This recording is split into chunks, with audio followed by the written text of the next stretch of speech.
Welcome to session 4 of the policy track. I'm your moderator, Trish Mehaffey. I'm a reporter with the Gazette. I cover state and federal courts and anything legal, as I like to say. During this session, we're going to discuss the link of domestic abuse and homicide. And we're also going to take some questions from the audience, so please send those in. All our sessions will be recorded for replay later, just to let you know. Let me go ahead and introduce our panelists for today. We have Laura Hessberg, who is the policy director for the Iowa Coalition Against Domestic Violence. We have Jodi Bowden-Fuentes, who is the Domestic Violence Program Coordinator for LUNA, which helps survivors in the Latino community. LUNA also provides support to sexual assault and human trafficking victims. And then we have Nick Maybanks, who's the Linn County attorney. And we have Lisa Ambrose.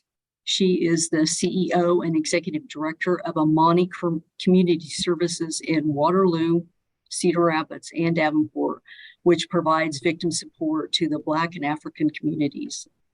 They also provide services to victims of sexual assault. Oh, and I'm sorry, we also have, didn't mean to leave her out, my gosh. We have Sandi Tibbetts Murphy, who is the director of the Crime Victim Assistance Division with the Iowa Attorney General's Office. Sandi, so sorry. I didn't forget you, I promise. So it's easy among this esteemed crowd. So I'm going to go ahead and have Laura Hessberg, who's going to start us off with kind of a statewide look at the issue of domestic violence in Iowa. Thank you, everybody. Thank you, panelists, that esteemed panelists for sure. I'm Laura Hessberg. I'm the public policy director at the Iowa Coalition Against Domestic Violence. We're a nonprofit agency that's based in Des Moines, Iowa. Our executive director is Dr. Maria Corona. The Coalition Against Domestic Violence and our sister coalition, the Iowa Coalition Against Sexual Assault, we provide support through training, education, and technical assistance to 25 member programs who are local victim service provider agencies, meaning that people do the very hard work 24/7, 365 days a year, supporting victims of violent crime, including families impacted by homicide, as you heard, domestic violence, sexual assault, rape, stalking, child abuse, and human trafficking. Sharing the panel with two of our great directors, Lisa and Jodi, as we said. When I use the term victim service provider, I'm referring to people who work in programs that provide direct support to victims. But I want to acknowledge, obviously, that Sandi and Nick, there's more than one way to support victims. These are people who support victims in the criminal justice system, and then all the families and communities who support survivors in their areas and friends of victims of violence. The mission of I should just say, just a brief thing, that we strive, at the coalition, the way we look at it, we strive not only for survivors of violence to reach safety. Safety is certainly not the antidote to violence. We want them to reach safety, but what we're aiming for is for people to live without fear in their homes and communities, but also to support their ability to heal and to determine their own future. So autonomy for victims is very important. We don't view domestic violence as a single issue problem. We know its root cause. It's rooted in inequity, and inequities and inequalities are also barriers for safety and self-determination. And so violence often, and like many things in society, disproportionately harms marginalized communities, women of color, LGBTQ survivors, disabled, immigrant survivors are all dramatically differently and exponentially impacted by domestic violence. In terms of the policy world, so that's how we look at our policy work as well. It's fundamental to our work to address these inequities. So when I say we don't see domestic violence as a single issue problem, we listen based on the experience of the member programs, that what survivors need often housing. We work on a lot of housing issues. We, the leading cause of homelessness for women and children is lack of obtaining and maintaining affordable housing and safe housing. We work to increase access to services so survivors can access services they need and are not disproportionately impacted. And incarcerated survivors, we don't have a limited view of who a victim is. We support all victims. There are victims whose survival strategies have led to them having criminal records, and there are about, I think I've heard even Department of Correction officials say that 80 to 90% of the women serving time in Mitchellville prison are victims of violence there. So I just wanted to add that caveat. And I think, Trish, you asked me to just give sort of lay of the land, which is a tall order. So cut me off if this is not what you meant. But in terms of this, like this panel, certainly I should start with the prevalence of domestic violence or intimate partner violence, which includes sexual assault, stalking, rape, and physical violence. I always say it's pandemic levels of prevalence. The brand new statistics from the CDC came out 2 days ago. They now estimate the prevalence of violence, meaning not just the reports to police, but people who have said when they interviewed that they experienced 1 in 2 women in their lifetime will have been impacted by violence. And again, the disproportionalities across communities of color, historically marginalized communities. And so how that plays out in terms of crime, certainly in the mid 1990s and the late 90s, crime reached an all-time high in our country. Crime has gone down significantly, violent crime since then. Unfortunately, rates of domestic violence have gone down, but not as much. And so this prevalence has remained stubbornly persistent across, the years. And so it's a public health problem. We believe domestic violence is preventable, but obviously there's very concerns in terms of homicide. I think that became probably a topic of this panel because even though violent crime has come down considerably and homicides since the 1990s, the pandemic hit. And so the last 2 years, violent crime rates went up, especially in 2020. But that was largely driven by homicide. So I think, and then as we know, domestic abuse homicides went up. It was the largest 1-year increase from 2019 to 2020, about 30% that has been ever seen. Still, to correct some sort of perceptions about crime, is that it's still lower than the rates in the 90s. It's very concerning, though. I think a lot of people who are a lot smarter than I, who analyze this data, can now often, not definitively, but largely agree that this is probably related to the pandemic. People do well when their needs are met. And violence, the pandemic, I think for a lot of us, even though the health risk is over, not risk, but, the cases and the daily deaths are over for the people we all serve. It has permanently, it was a crisis within a crisis, and the pandemic isn't over for people who obviously lost family members, but lost homes and jobs and are still struggling mightily. And so a lot of the crime, the last 2 years have been attributed to that. It looks like in 21, maybe the violent crime rate may go down, but the violent crime rates have been driven by homicide, and maybe not for 21. Homicides could still get up there. And then where domestic violence comes in, a lot of it is driven by guns, the presence of guns. And so sort of in a nutshell, that's sort of the driver for us. Over half of victims of violence who are murdered, female victims of violence, it's with a gun. And again, in especially Black women, 3 times more likely, age 18 to 30 to 24, to be killed with a gun. And so in terms of drivers of homicide and domestic violence and drivers of violent crime, it's guns. And I think why criminologists, or however you say that word, are attributing it to the pandemic is because what was unique about the last 2 years is how evenly it was spread. It wasn't in the large cities. Rural areas were hardest hit, and actually the violence and gun violence in those rural areas, it exceeds that of the urban areas, violent crime increase. So I think in terms of our snapshot, that worries us as domestic violence service providers too. Women were more isolated. They were more isolated in homes and with a violent offender. And then in rural areas, harder to get access to services as well. And I should quit talking there. I think.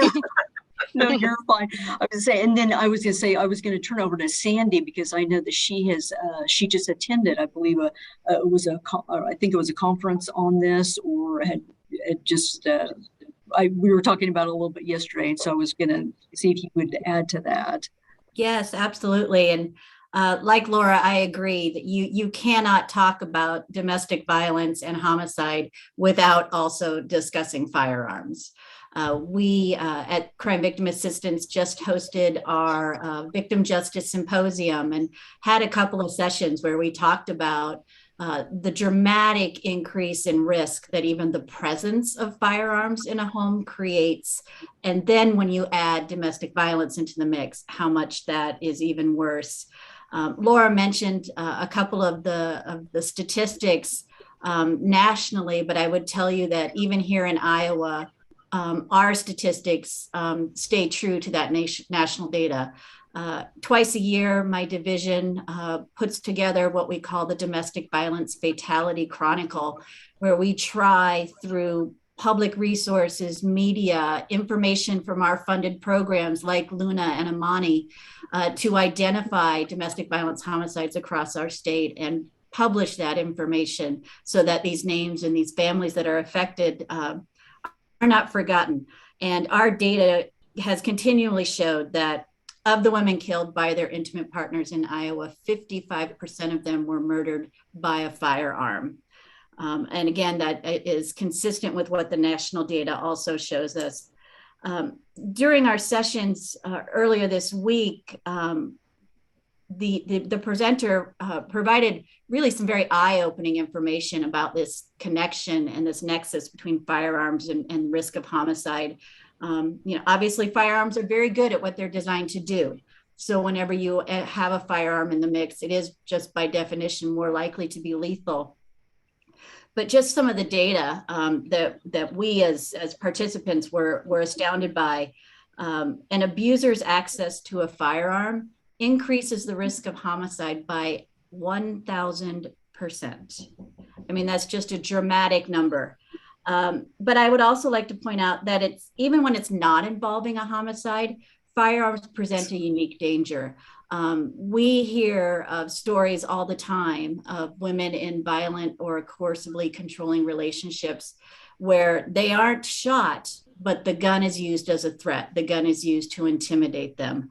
Nationally, over 1 million women in this country have been shot or shot at by an intimate partner. 4 times as many of that have simply been threatened with the firearm. So it just exacerbates the problem of the violence. I would also like to point out, unfortunately, that this is a uniquely American problem. There was a 2015 study done of women killed by guns in high-income countries across the world. Women in the United States accounted for almost 92% of those homicides. The rest of the world was less than that. So even though our population is only 31% of the world's population, we accounted for 92% of the women killed by guns just in that 1 year. So like Laura, I do think that you cannot do this conversation justice without talking about the issue of firearms and how much risk it brings, not only to the victims, but as you can see in our Chronicle report, how many children end up being murdered, other family members, other friends, and sometimes just simple bystanders, excuse me. And again, I think we're just starting to realize the connection between these growing incidents of mass violence and the presence of domestic violence, that and I believe it's over 60% of the incidents of mass violence over the last 6 years there has been the offender has had either a history of domestic violence or the mass violence was part or included a domestic violence homicide. Yeah, and I was just saying this would be a perfect place for Nick to come in on this and talk a little bit about. I know that you are against the gun amendment, and how that. Can you talk a little bit about that and how that would impact, domestic violence, or could impact? Sure, thanks. Again, thanks for inviting me to participate. Greetings also to the folks that are attending and watching. It's clear that the members of the hey, Nick, you're cutting out a little bit. I just wanted to. Okay. I'll see. There you go. It's just a little bit here. How's that? Is that better? I think that's better. Yeah. So again, thank you for having me. It's clear that the folks on this panel have a lot of statistical information and a lot of factual information on the impact of domestic violence. I speak more from kind of a snapshot of what's happening in Lynn County, the second most populous county in the state of Iowa. Recently, I had the opportunity to speak to some folks about the proposed gun amendment. So what that is that currently the state of Iowa does not have a Second Amendment-like amendment to our state constitution. However, the citizens of Iowa are protected by the Second Amendment. It's just that there's not a similar amendment in the Iowa Constitution. So this amendment went through a couple of sessions of the Iowa legislature, as it's required to do under Iowa law. And it passed through 2 sessions in a row, and now it's on the ballot for the general population as a ballot measure this coming November. It's being sold to the citizens of Iowa as just a kind of a Second Amendment proposal for the state of Iowa, but it's not just that. It has an extra provision in it. In legal terms, it's called strict scrutiny. It's the highest level of judicial review that's used to test the constitutionality of any law. And so essentially what this amendment would do is it would make current gun laws on the books susceptible to a nearly impossible challenge to pass. The highest level of scrutiny, strict scrutiny, where any law that we would have on the books or a law that we have passed in the future would have to be narrowly tailored to a compelling government interest, which is legalese for basically one of the highest hurdles in the law. It could lead to striking down of laws like possession of firearm as a felon, possession of a firearm as a domestic abuser, pertinent to our topic, possession of firearm on school grounds or carrying on school grounds. It could eliminate weapons-free zones in the states. It could also shoot down laws involving persons who are ineligible to carry a firearm, such as people who are addicted to alcohol or using drugs actively, or have misdemeanor assaults in their over the last 3 years. Obviously, we are trying to curb gun violence.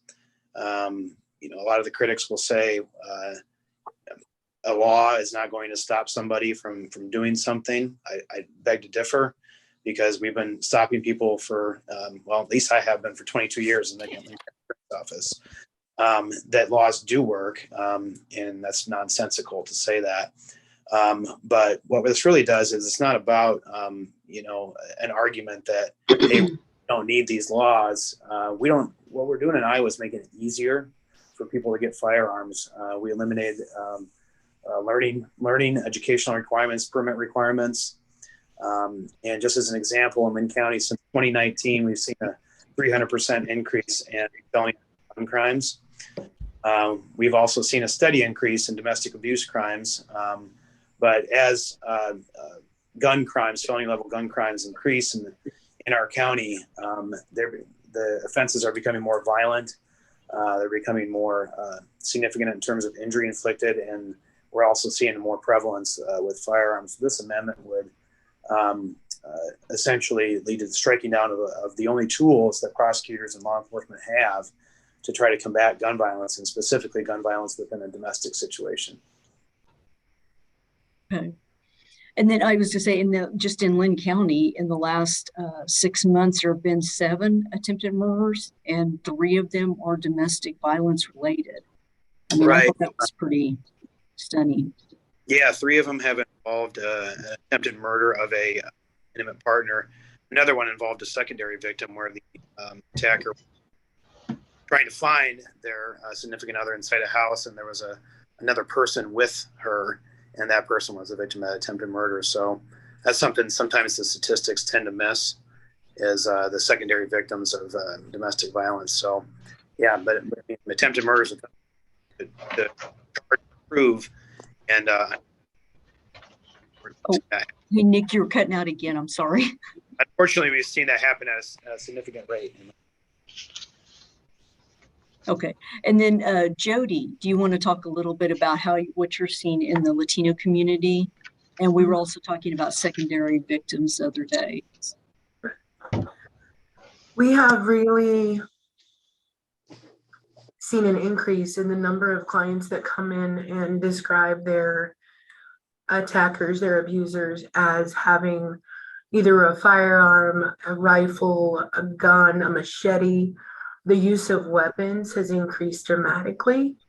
I would say I've been an advocate for 10 years, and the last 2 years, that's a conversation that we have to have with clients as we're developing those safety plans. Whereas before it was a rarity, it's now becoming quite common. Preparing for this panel, I talked to members of our team, and every single person on our staff either has a active case or a case they've had at some point this year in which the victim was threatened with a gun, told there was a gun available, or threatened with some other form of a weapon. And the fact of the matter is that while I support people's rights to defend themselves and to be gun owners, the Second Amendment is there for a reason,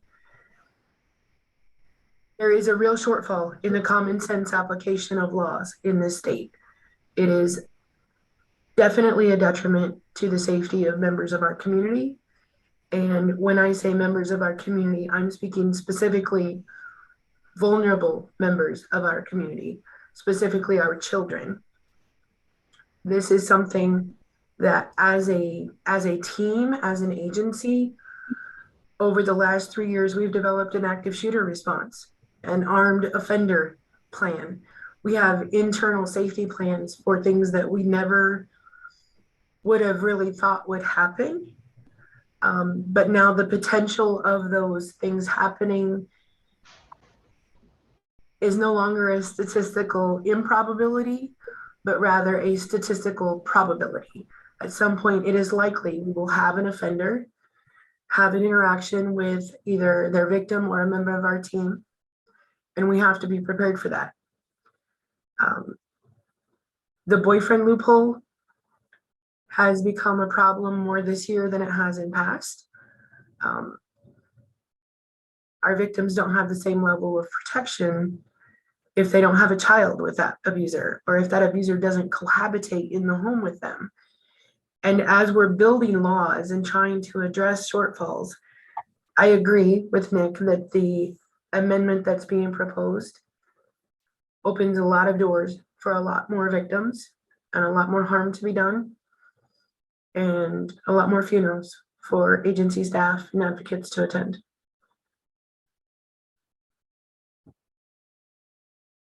Lisa, do you want to weigh in on this and talk a little bit about what you're seeing in your community, or the community you service? Sorry.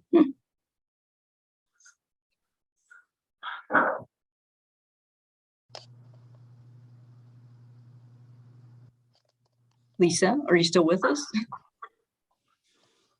It looks like her connection might have frozen. Uh-oh.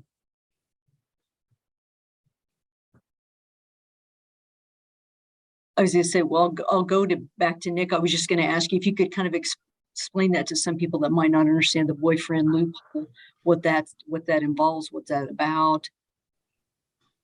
Yeah, And, it's in the right place. and then I was also going to ask you about any new laws that have related to domestic violence that have, been enacted either this last year or maybe that you're working on in the future? So the boyfriend loophole is something that comes up quite frequently in discussions about domestic abuse laws. I, for one, am confounded that it hasn't crossed the finish line yet to get closed. There always seems to be just a few hands at the table that stop it from happening. But underneath, for example, Iowa law, domestic abuse is defined in terms of the relationship between the parties. And it includes spouses, it includes ex-spouses, includes adult family members, members of the same household. It includes people who have children together. I may be missing one, I don't know. But what it doesn't include is people who are in an intimate relationship with each other but don't live together. And there's no study, there's no paper, there's no authority out there that shows me that somebody's at less risk of domestic violence just by being in a relationship and not living with somebody than they are living with somebody. Quite frankly, those are some of the most violent situations that we encounter that come to our office. So all we need to do is add intimate relationship to the list, and quite frankly, hundreds, thousands of persons in Iowa can then receive the enhanced protection of domestic abuse law and all the services that are available to them. It also, in terms of a domestic abuse conviction, making somebody ineligible under the law to carry a firearm, the boyfriend loophole could allow someone who has committed an assault, been convicted of an assault against their significant other, to escape that firearms prohibition merely by the fact that they don't fit the standard terms and definitions under Iowa law of domestic abuse. Right. So they're not convicted under that. They're convicted under just another assault charge, correct? Correct. Yeah. So we haven't had much action in terms of domestic abuse in the last few years, but back in 2012, we had a significant addition to the Iowa laws on domestic abuse, and that we made an assault that involved a strangulation a specific offense. There was plenty of information out there to show that the specific nature of a strangulation was one that was more present in a domestic abuse situation than other assaults because of the power and control aspect of it and whatnot. And so any assault that occurs that involves a strangulation or impeding the breathing or circulation of the victim is an enhanced penalty. For example, what would be a simple misdemeanor if there's a strangulation becomes an aggravated misdemeanor. So the difference between a maximum penalty of 30 days and 2 years. Add an injury into that, and it becomes a felony. So that has been a big impact for us as far as options to charge and pursue our justice for our victims. We're looking at trying to eliminate the look back period this year, and that's the period where we can look back into a person's criminal history and use a prior domestic abuse charge to enhance a current one. For some reason, there's a 12-year look back period, and when the prosecutors and at the County Attorneys Association got together, none of us could figure out why there's a 12-year period. It handcuffs in our ability to be able to charge repeat offenders. So we're looking to eliminate that as well. And if I could just piggyback onto some of the stuff that Nick was talking about, we did manage to have a little bit of success federally this year, specifically around the boyfriend loophole. And I think like Nick has said, Iowa does have laws that allow us to require the surrender or relinquishment of firearms. They are tied very heavily to the federal definitions, which is why for us, it was important with I believe it's the Safer Communities Act that was recently passed, that there was not a closing, but a narrowing of the boyfriend loophole, so that the being a prohibited person now includes a boyfriend who, however, the way it's defined is a serious ongoing relationship. So that will be some evidence evidentiary battles to face. I'm sure, Nick, you're looking forward to that. But it does bring that boyfriend into that prohibited person category. The distinction, or I guess the compromise federally, however, was that unlike other offenders who are convicted of what we call misdemeanor crimes of domestic violence, who have a lifetime ban once they have the conviction, under this boyfriend loophole, it's only for 5 years, and only if they do not commit other similar crimes. So again, like Nick mentioned, it's been one of those, I would even say a loophole. Oh, you could drive a truck through this hole in the federal law, which has been translated into Iowa law. And it's been an ongoing struggle and compromise efforts to try to get that addressed. At the federal level, they passed the reauthorization of the Violence Against Women Act in February, and they could not even get it in that. It was only after, I believe actually in response to the Uvalde, Texas shooting, that members of Congress were able to reach a compromise and enact this new provision. Okay. Jodi, I was also going to ask you again. You had mentioned the other day about that you're not seeing, advocates aren't even seeing these victims until like either a really serious, attack happens, or maybe even death happens because of it. And so I was going to ask you a little bit about, if you could talk a little bit about that. We've seen a shift in the severity of the injuries on first contact. It wasn't unusual pre-pandemic for a survivor to come and seek services after what would be considered possibly a lower severity domestic violence incident, a push, a slap, maybe a punch. We're not seeing very many of those. What we're seeing are full-on attacks. We're seeing multiple injuries, higher levels of injury. And when we are talking to clients, what they're telling us is that they have stayed, largely because of economic concerns, housing concerns, and not feeling that they had a viable resource to obtain help until a neighbor calls the police and the offender is arrested, and then they're referred over to services. We're not seeing very many of those cases where there hasn't been an arrest, and we're not doing as many police reports as we're used to do, even though it seems like we do quite a few compared to 2019 to what we've done so far in 2022. We're doing less police reports, but the reports that we're doing are on more severe incidents, and the clients that we get coming in usually have already had law enforcement contact. And that's a shift for us, because pre-pandemic, and the pandemic did very much change the dynamic of people seeking services. It really and truly has changed that a lot. We're not able to do early intervention. We're not able to establish a safety plan, get a civil protective order, and then move from there. It's usually we've already got an offender who's done serious harm. There's almost always an open police investigation, if not an arrest. And then it's a matter of this scramble to try to fulfill the most basic needs of these families.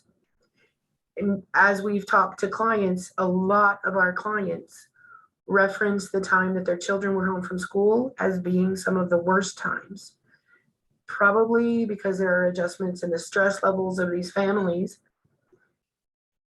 But even with that increased stress level, there was a drastic reduction in access to services. There was a drastic reduction to access to information.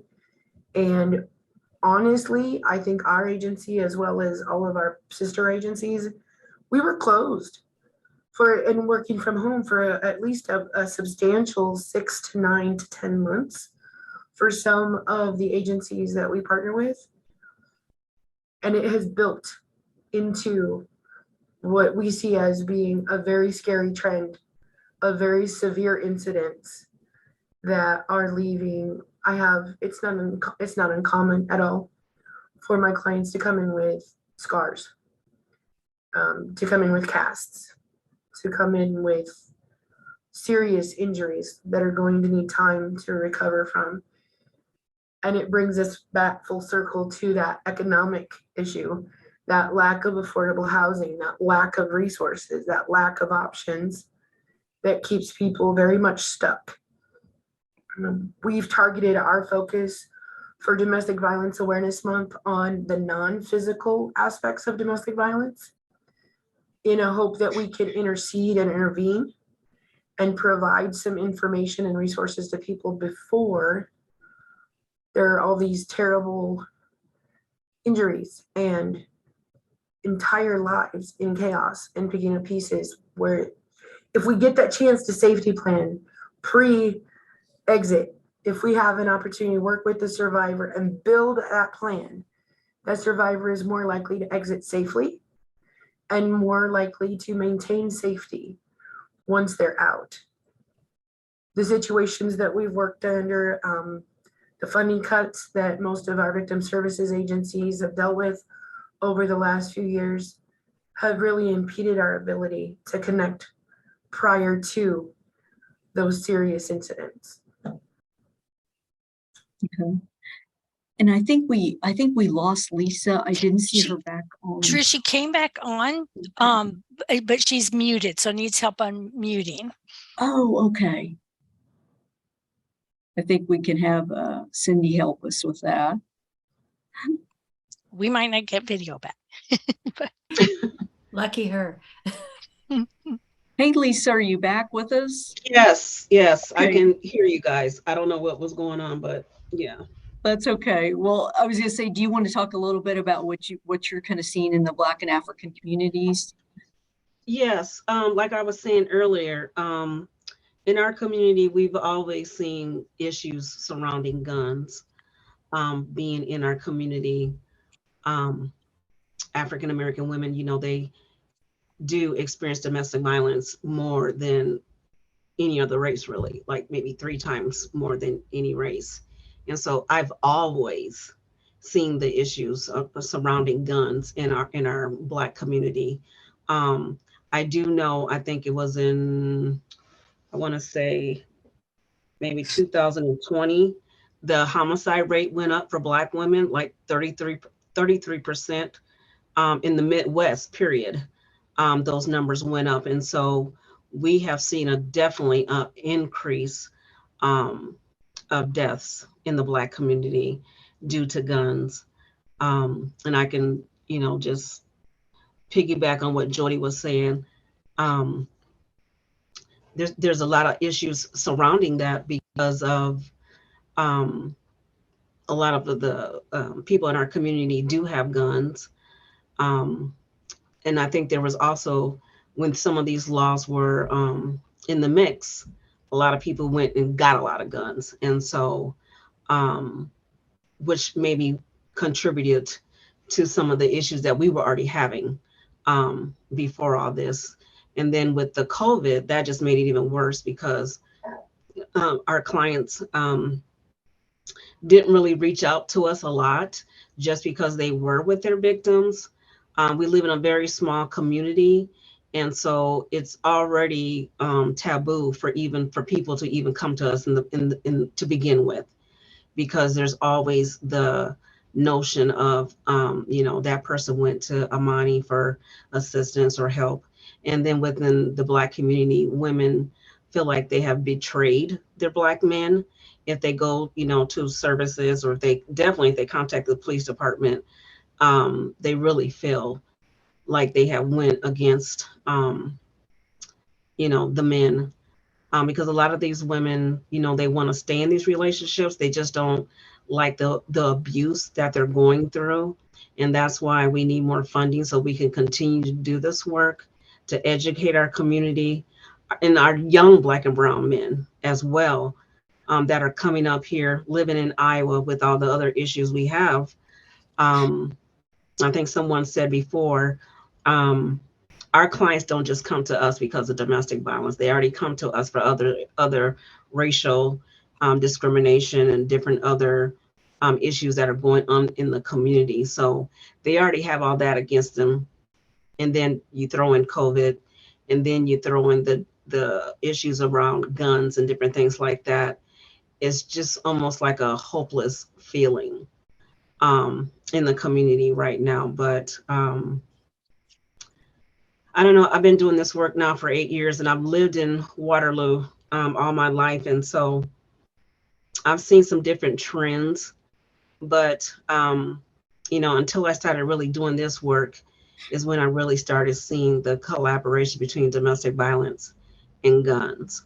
And so I think, we have a long way to go. I don't see this, this cure overnight or something like that. I think it's going to take some time. Nick, what you were saying about some of the gun laws and different things like that. Sometimes it can be a little confusing, to people. So I'm glad you guys did, went in, you and Sandi did a little bit more explanation about it, because it's sort of with everything changing. I have clients asking about, how does this work and different things like that. So I think our community needs to get, more educated around those issues as well. But I just think we need to do more education sooner than later in this community around domestic violence. And then I think we had talked about, or we touched on, I believe, about I was going to go back to the effectiveness of no contact or protective orders. I know that Jodi had brought up something I thought was interesting the other day, and I wanted her to kind of talk about that again. If I wanted to talk about, or Jodi? I'm sorry, either the one of you. I'm sorry. But I'm sorry, Jodi had brought it up the other day. So okay, yep. Jodi can talk about it, and I can piggyback on that. Yeah. So we know indirect services, and we know that the economic factors, the simple fact of I can't make it without that other person's income and that support are a huge factor for survivors and victims as they are leaving and as they are establishing safety outside of that relationship. One of the things that is a never-ending source of frustration, and Lisa is definitely going to want to piggyback on this, is that our judges are not using their judiciary power to offer economic support in a 236. I've been an advocate going on 10 years, and in 10 years I have never ever, and I check that box on every single application because I realize it is so important, I have never had a judge offer financial support with that protective order.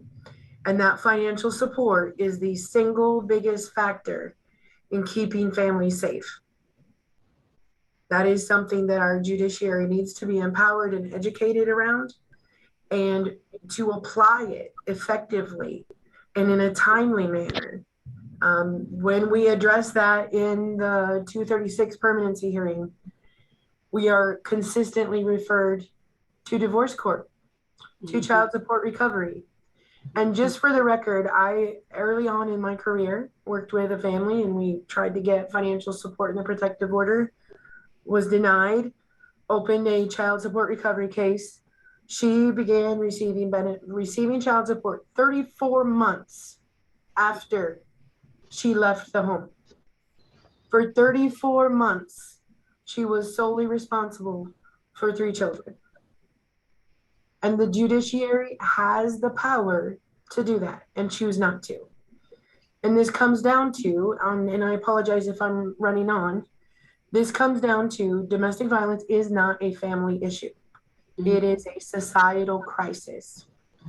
We look at the people who are incarcerated. If we do an ACEs test, an adverse childhood experiences test on every incarcerated person, we're going to find so much overlapping trauma. We are going to look at every one of our child shooters in these schools, including the one that was here in January, which was absolutely devastating to our community.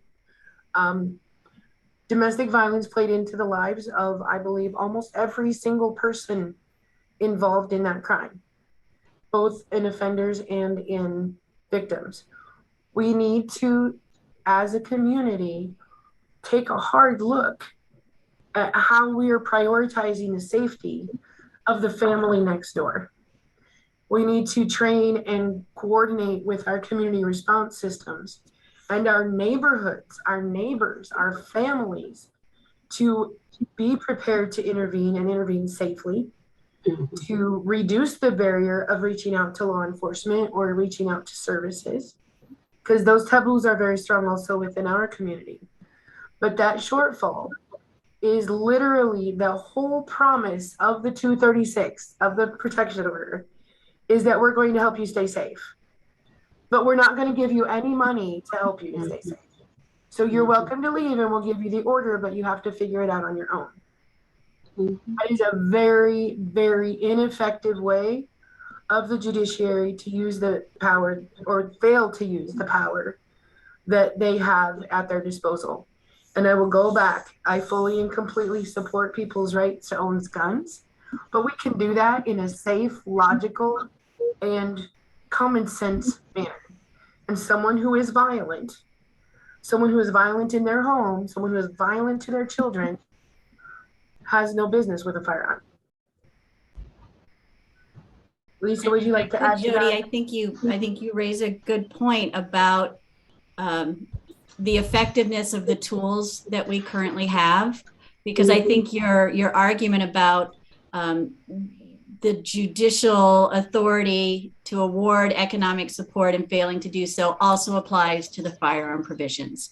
We have the authority for our judges to require surrender and relinquishment of firearms, whether at conviction or when a no contact or a protective order is issued. The problem is that neither the federal law nor the state law sets up a system to do that. That has to be us as individual communities figuring that out, working with our advocates, with our prosecutors, with our law enforcement, and with our judges to figure out how to effectuate those laws that are already there and make that promise come true. Sure. I was going to say, and Nick, can you speak to that at all? Do you know what the reasoning is behind why the judges don't do that? Or have you ever heard that, that conversation about that? So I don't do no contact orders in a criminal case. That's not a criminal no contact order. So sure. So I'm kind of with everybody else and on the same page here in that if it's an option, I don't know why it's being used. I would only speculate that the 236 has a lower burden of proof in order to get a protective order, and that a lot of folks that come in there are indigent themselves, and the judges are just hesitant to make financial rulings. But just speculating on that. But it'd be nice to have a judge answer that question. Yeah, to speak I agree, and I intend to ask that question. I bet you do. Yeah, it needs to be asked, very much so. Yeah, because I've never seen it done either. Yeah, I've never ever seen it done. And we used to do it when I prosecuted years ago, but oh, okay. It was I still looked kindly upon. Oh, really? Why though? The judges didn't like me requiring law enforcement to take their weapons. It created much more litigation on the back end. Oh, I thought you were talking, Sandi, about the financial thing. Did you? That's what I was talking about. Yeah. Because if you did, we want to know your magic. No, we didn't do that. We tried to take the firearms, but no. In the criminal side of things, we had no authority to order financial assistance, of course. I thought maybe you worked on a civil one here and there, had an idea for us. We do get judges to check the box in Lynn County with the firearms. That doesn't seem to be a problem. On a more general level with the no contact orders, though, if I may kind of talk about that, Trish. Sure. Okay, so I've been a prosecutor for 22 years and probably prosecuted thousands said and done. You know, a conviction only gets you so much. Sure, as a prosecutor, getting a conviction is part of your goal, right? But jail sentences end at some point in time, probation period, and eventually someone's going to be over the abuse offender's shoulder. What I consider to be victory in a domestic abuse case is when a victim decides to keep a no contact order. Oh, hey, Nick, you're cutting out a little bit again. Sorry. I just want Sure. to. So what I consider to be a victory in a domestic abuse case, did you hear that? Yes. Okay, is when a victim keeps a no contact order. Because that gives them the protection that they'll need going forward. It's permanent, it's in the law, it's accessible by law enforcement, and it works. You know, it does actually eventually, if it's reported, prohibit the offender contacting the victim because they're tired of getting arrested. They end up doing long jail sentences for it, and so on and so forth. So in Lynn County, and it's probably similar across the state, if, for instance, you know, the records were kept similar to us, we're averaging since 2020 through 2021 so far this year that at least 1 in 5 cases, a defendant is violating a no contact order once it's put in. And that violation of a no contact order is a big problem because it could send a victim back into the relationship because they could believe that this no contact order is not going to work. So why bother with this? He's going to break it anyway if they don't see immediate consequences on it. And as a result, I think of that, or the alternative scenario of holding them accountable and letting them to believe it does work, which does happen.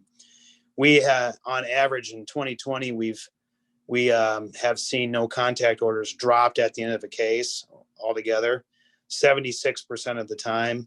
In 2021, 72%.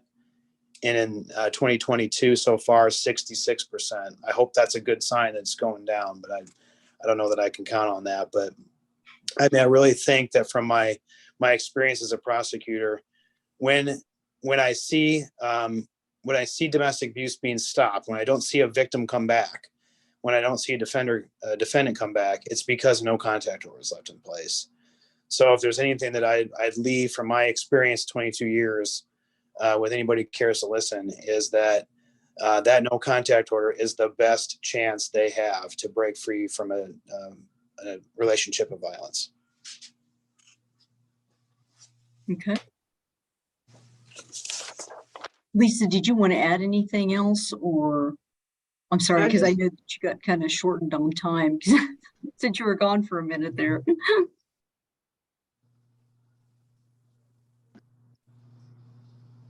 Uh-oh. No, we lost her again. Oh no, I think Oh, she's no. frozen. Hey, Laura, I'll send it back to you, and if you have anything you want to add to.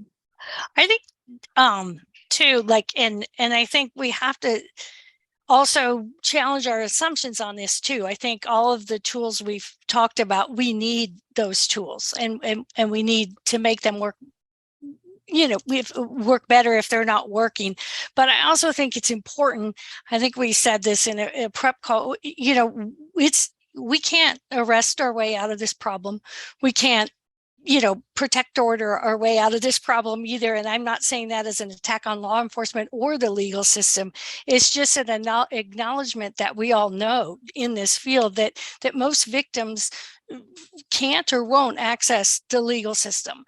They can't or won't access, call the police, and they can't or won't come to our programs. And so we're missing a lot of people by prioritizing that response. And I don't think that's what anyone here was saying. I think we were having a good discussion about ways to make that system work better. But I do want to think because it's the ideas conference is just to also to challenge us all, even in our respective fields, just to think differently about victims and think differently about our response to violence. And in terms of victims, I think we often think just challenge our assumptions as badly as we want.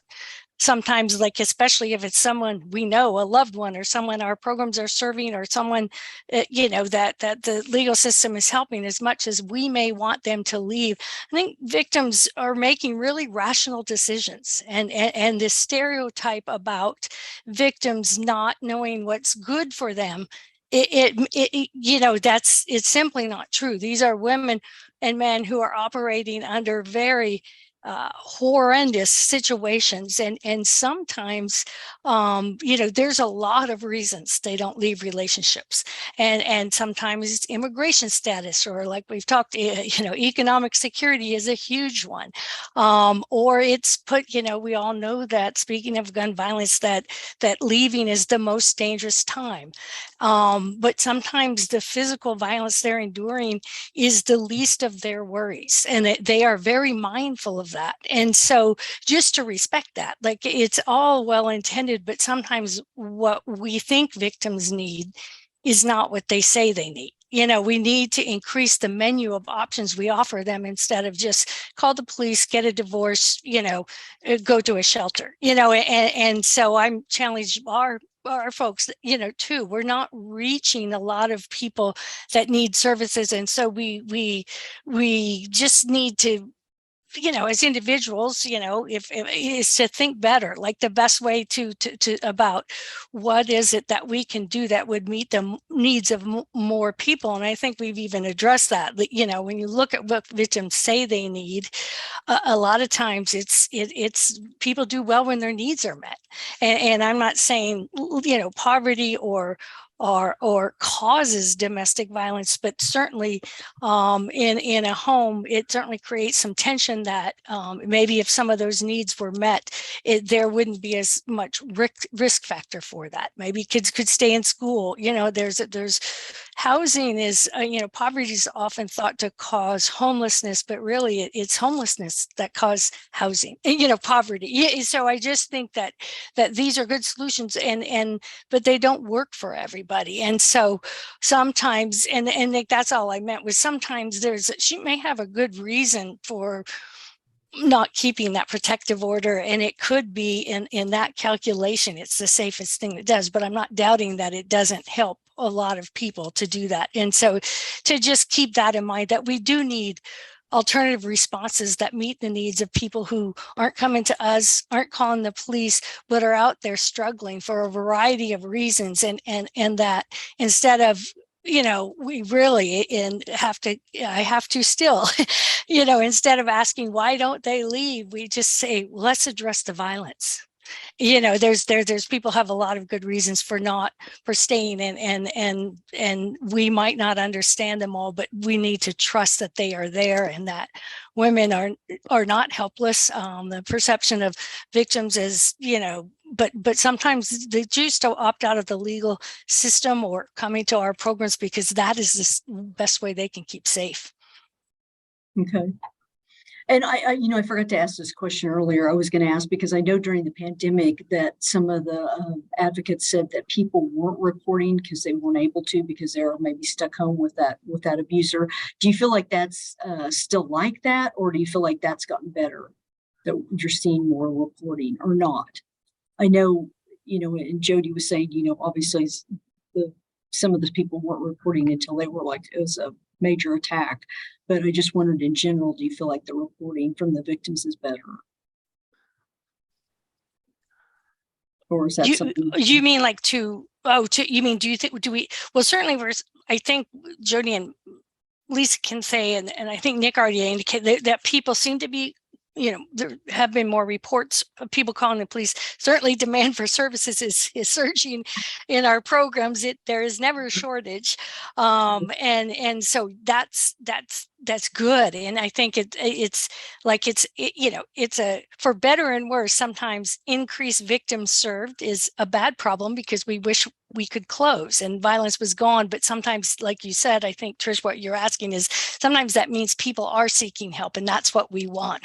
We want to screen people in to services instead of give reasons to not serve them. And a good example of that is, trying to keep victims of violence out of the criminal legal system, because, if there's a substance abuse problem, they get arrested, get in the system, but then maybe that was a result of, being a victim of violence. And so diversion programs would be good. It's just like, there's just a multiple range of ways. And I think one of the panelists says, and I'm sorry not to give credit to who, but there isn't a single issue problem. And I think that frustrates us all sometimes, and especially the public, in trying to explain this. I think that's why we keep putting all our eggs in the criminal legal system basket sometimes, because it makes us feel like we're doing something.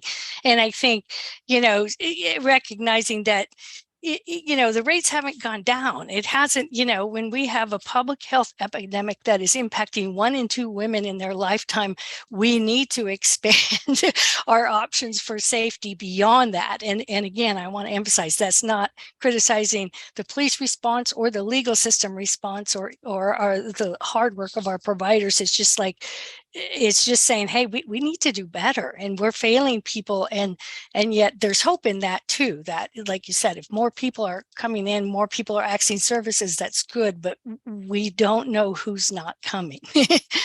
Some people or who we're not serving sometimes, and we ought to try to find them.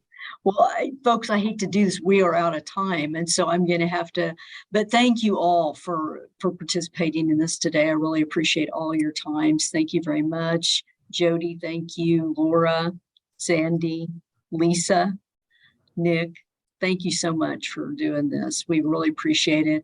The next session is the policy track, and it's the big idea. It's keeping balance in the judiciary. The Iowa Supreme Court Chief Justice Susan Christensen is a panel on that. So I think that'll be an interesting one to follow if somebody's looking for a next one to follow. So thanks for being with us today.